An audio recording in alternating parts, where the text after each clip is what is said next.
सबसे पहले तो ये बताना चाहूंगा कि आज गुजरात की जन विरोधी भाजपा सरकार गुजरात के बड़े बड़े शहरों में, तहसीलों में, जिलों में मानव के टारगेट का संकल्प किया हो, उस प्रकार से ओबीसी, मुस्लिम, आदिवासी और दलित समाज के आशिया ने उनके मकान हजारों की तादाद में तोड़कर उनको बेघर कर रही है।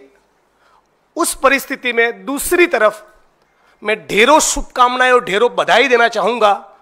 कर्नाटका कांग्रेस को हाल अभी अनाउंसमेंट हुआ है कि कर्नाटका में कांग्रेस की सरकार 1,11,000 परिवारों को रहने के लिए आवास की पट्टे का अभी अनाउंसमेंट हुआ है। तो कर्नाटका की कांग्रेस को मैं बधाई दूंगा। आज कर्नाटका की हमारी सरकार को 2 साल हो रहे। आज गुजरात से चलकर मेरे साथ सेवा दल के राष्ट्रीय अध्यक्ष साथी लालजीभाई देसाई और हम दोनों कुछ दिन पहले गुजरात के लीडिंग गुजराती न्यूज़पेपर गुजरात समाचार पे जिस प्रकार से हमला हुआ, जिस प्रकार से गुजरात समाचार के मैनेजिंग एडिटर बाहुबली शाह की गिरफ्तारी ईडी के द्वारा हुई, उस मुद्दे पर कुछ बात करने के लिए हम आपके सामने पेश हुए हैं। आज पहलगाम हमले के कारण जिस प्रकार की तंगदिली, जिस प्रकार का माहौल आज पूरे मुल्क में है, आज पूरा भारत, पूरा देश यह देखना चाहता है कि कब मोदी जी की यह सरकार आतंकवादियों की गिरफ्तारी करे।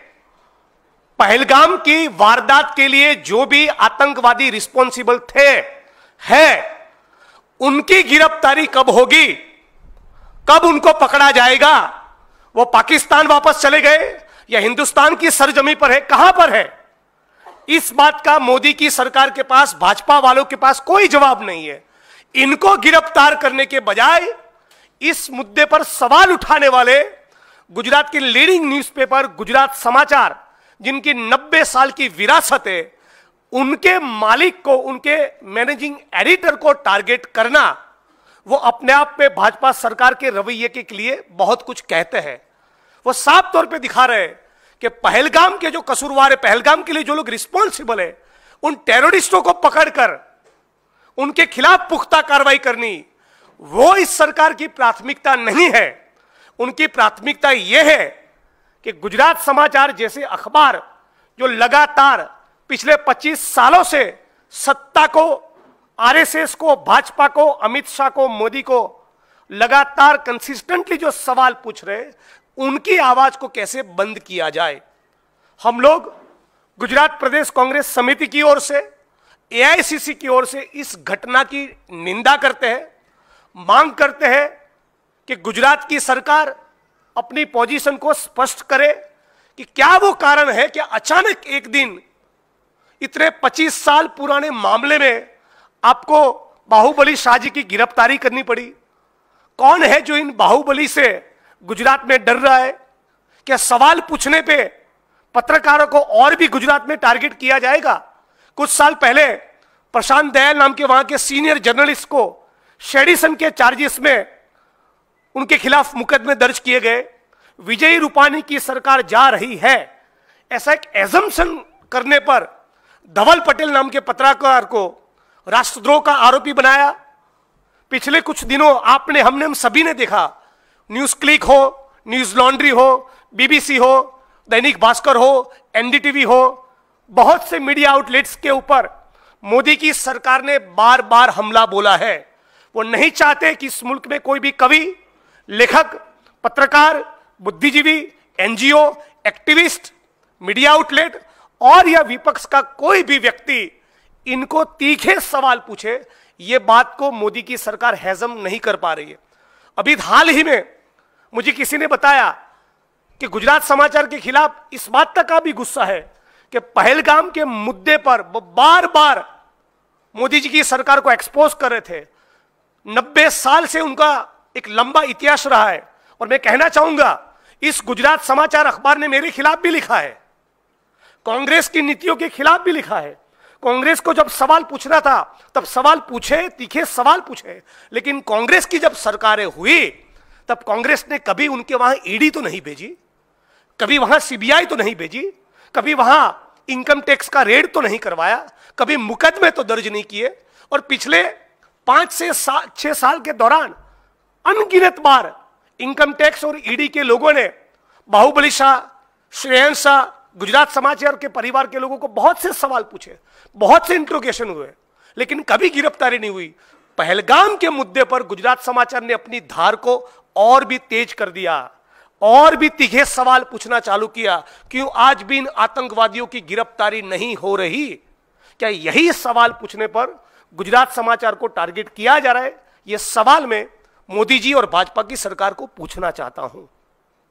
आज गुजरात के अंदर आप किसी को भी पूछिए, 2002 के दंगे हो, फर्जी मुठभेड़ हो, भाजपा के विधायक, सांसद, मंत्रियों के स्कैम्स हो, कॉर्पोरेट हाउसेस को, पूंजीपतियों को, उद्योगपतियों को बड़े बड़े मासिव लैंड पार्सल्स औने पौने दाम पर दे देने की बात हो, गौचरों की लूट हो, जमीन और संसाधन की लूट हो, कैपिटलिस्ट ग्रीड को एंटरटेन करने की बात हो, इन सभी सवालों को गुजरात समाचार ने बड़ी शिद्दत से उठाया है, सालों साल उठाया है, दशकों से उठाया है। लेकिन 25 साल से जिस प्रकार से वो मोदी, अमित शाह और भाजपा के खिलाफ लिख रहे थे, उसका वेंडेटा आज उन्होंने निकाला है। ये प्रतिशोध है। ये मोदी जी, अमित शाह, गुजरात की भाजपा और भाजपा सरकार की ये प्रतिशोध की नीति है, जिनके कारण 73 साल के बीमार, जिनको मल्टीपल, एक से ज्यादा बीमारियां हैं, जिनकी तबीयत, जिनका स्वास्थ्य ठीक नहीं, उन बाहुबली शाह की गिरफ्तारी हुई। आज से 20-22 दिन पहले उनके परिवार की मोहतरमा स्मृति शाह, उनकी मृत्यु हुई, उनका निधन हुआ। उन दौरान भी ईडी उनको लगातार नोटिस देती रही, उन दौरान भी इनकम टैक्स के लोग उनको परेशान करते रहे। अभी हाल में जो गिरफ्तारी, उसके दौरान 35-40 घंटों तक लगातार उनकी पूछताछ की है। तो हमारा सवाल सीधा यह है कि क्या इस प्रकार से मोदी की सरकार बार बार, जितने भी आंदोलनकारी है, जितने भी लिखने वाले, लड़ने वाले, सवाल पूछने वाले आंदोलनकारी है, विपक्ष के नेता है, मीडिया के लोग हो, उनको क्या टारगेट करती ही रहेगी? यही उनकी मंशा बनी रहेगी?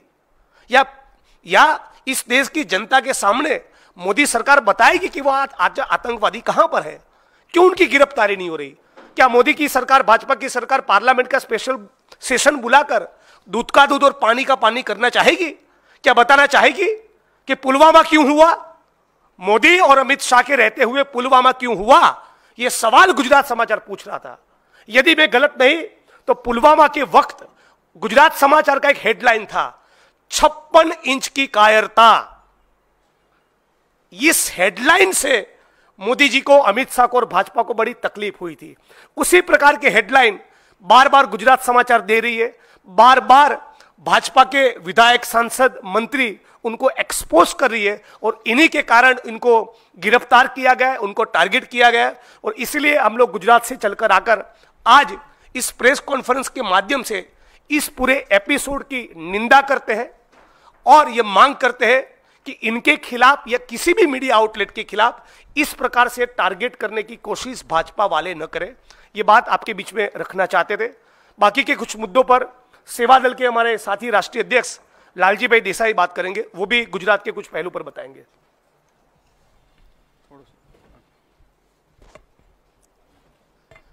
नमस्कार साथियों, भाई जिग्नेश ने गुजरात के वर्तमान परिस्थिति के बारे में पूरी बात को रखा। सबसे पहले तो सवाल ये होता है कि ये बात करते थे टेररिस्ट को पकड़ने की और जर्नलिस्ट को पकड़ने लगे हैं। खत्म करना था टेररिज्म और अब खत्म कर रहे हैं जर्नलिज्म।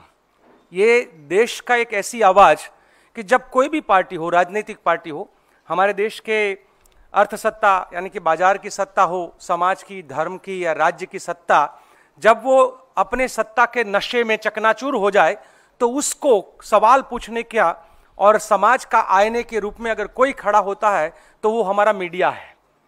हम उस मीडिया की ताकत को इस देश में खत्म कर कर जनता की दबी हुई आवाज को कुचलने का एक जो प्रयास आज हमारे देश में हो रहा है, जो प्रयोग हो रहा है, उसके खिलाफ आज हम यहां पर अपनी आवाज और कांग्रेस पार्टी की ओर से रखना चाहते हैं।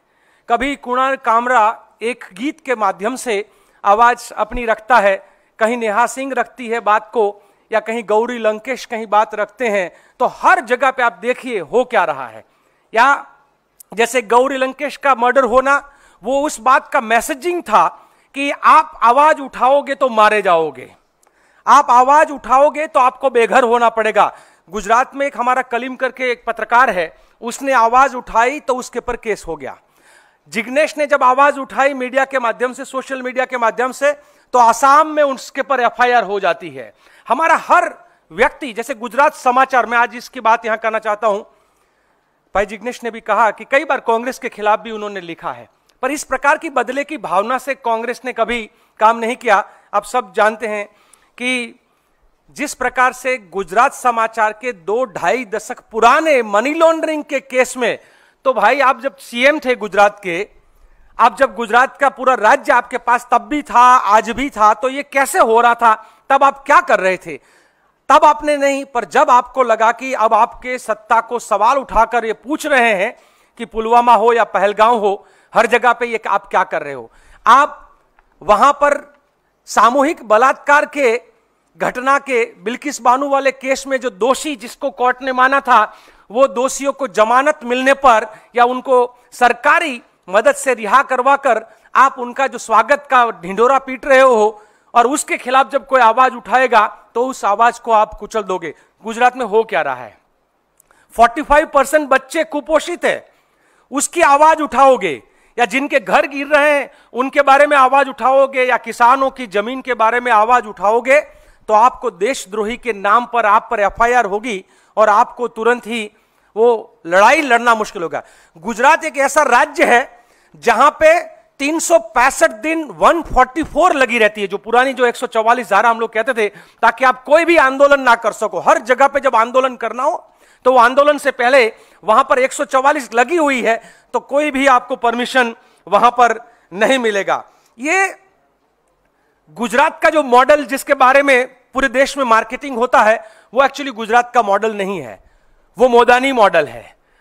मोदी, अडानी और अंबानी जब मिलकर लूटते हैं तो उसको हम मोदानी मॉडल कहते हैं। और वो मोदानी मॉडल है क्या कि भाई मुंबई का एयरपोर्ट चाहिए तो पहले ईडी का, सीबीआई का, आईटी का, आपके जो साथी संस्थान जिनको आपने अपने पालतू प्रकार के बना दिए हैं, पहले उनको भेजो, दबाव डालेंगे, वो दबाव में आएंगे, वो एयरपोर्ट उनके मित्र का हो जाएगा, वो पोर्ट उनके मित्र का हो जाएगा। गुजरात में कहीं जमीन हथियाना है, वो जामनगर जिले में या कच्छ में, तो बाकी लोगों को दबाओ, कुचलो अपने आप। आपने फिर थोड़े दिन पहले ही देखा होगा, हमारे देश के प्रधानमंत्री है वंतारा करके एक फॉरेस्ट इलाके में गए थे शेरों के साथ। वो बीच में बड़ा ग्लास था, जो ग्लास अनब्रेकेबल ग्लास था, उसके साथ वो शेर से खेल रहे थे। सवाल तो यह होना चाहिए कि इस प्रकार के जो कुदरती व्यवस्था को खत्म करने के खिलाफ एक प्रधानमंत्री को आवाज उठाना चाहिए, वहीं प्रधानमंत्री जाके उसका प्रमोशन कर रहे हैं। ये सबसे बड़ा, ये हमारे लिए चिंता का विषय है।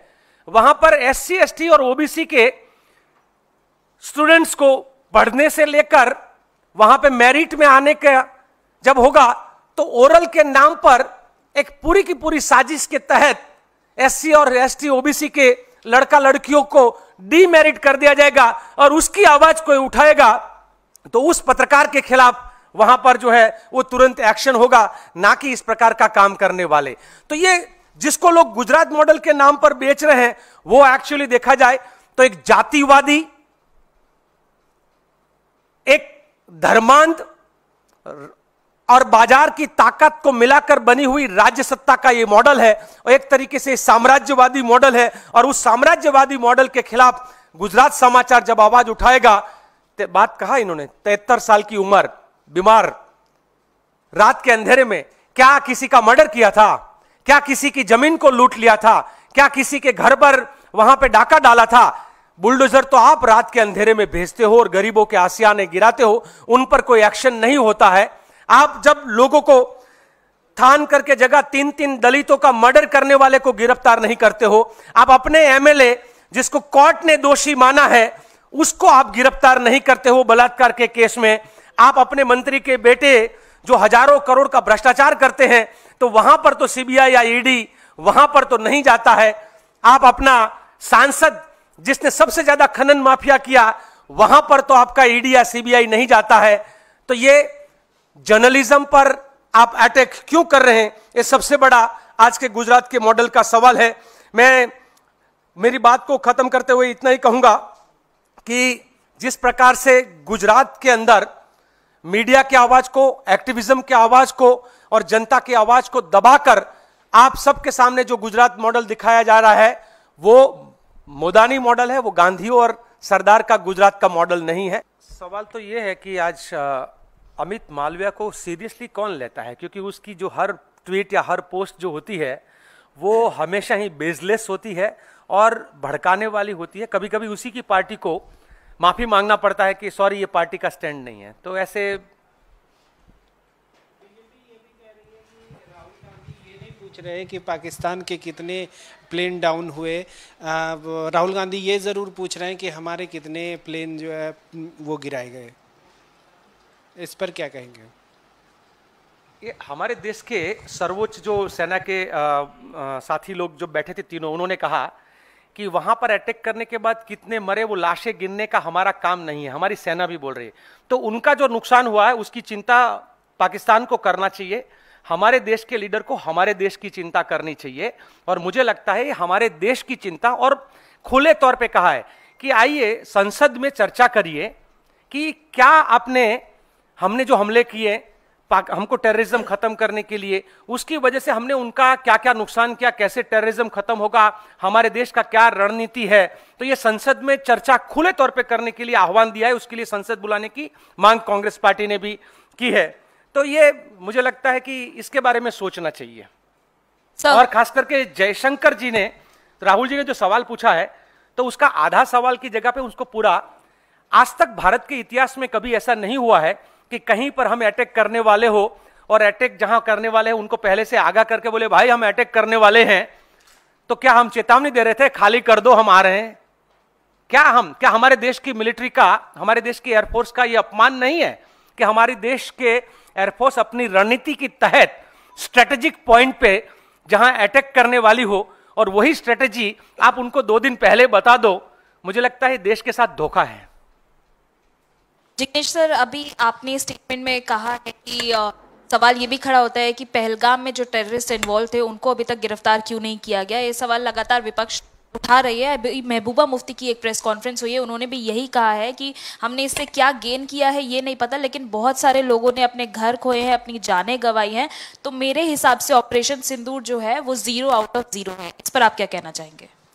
नहीं, देखिए, विपक्ष के तौर पे इंडियन नेशनल कांग्रेस डंके की चोट पर और खुलकर भारत के सरकार के साथ खड़ी थी। ये एक से ज्यादा बार हम लोगों ने अपनी पोजीशन क्लियर की है।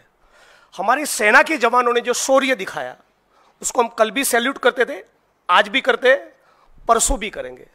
सवाल यह है, अब वक्त आ गया है कि मोदी जी पार्लियामेंट का स्पेशल सेशन बुलाकर इस बात की स्पष्टता करें कि ऑपरेशन सिंदूर पूरा क्या था, उसको एक्सप्लेन करिए इन टोटो। बताइए कि आपके रहते हुए पुलवामा कैसे हुआ, आपके रहते हुए पहलगाम कैसे हुआ, क्या सही में इंटेलिजेंस डिपार्टमेंट के इनपुट थे? यदि थे तो उसके बाद क्या कार्रवाई हुई, और यदि कार्रवाई नहीं हुई तो उसके लिए जो अफसर, नेता जो भी रिस्पॉन्सिबल है उनकी अकाउंटेबिलिटी कब फिक्स होगी? मोदी जी के पास कोई जवाब ही नहीं है। मुल्क ये जवाब जानना चाहता है।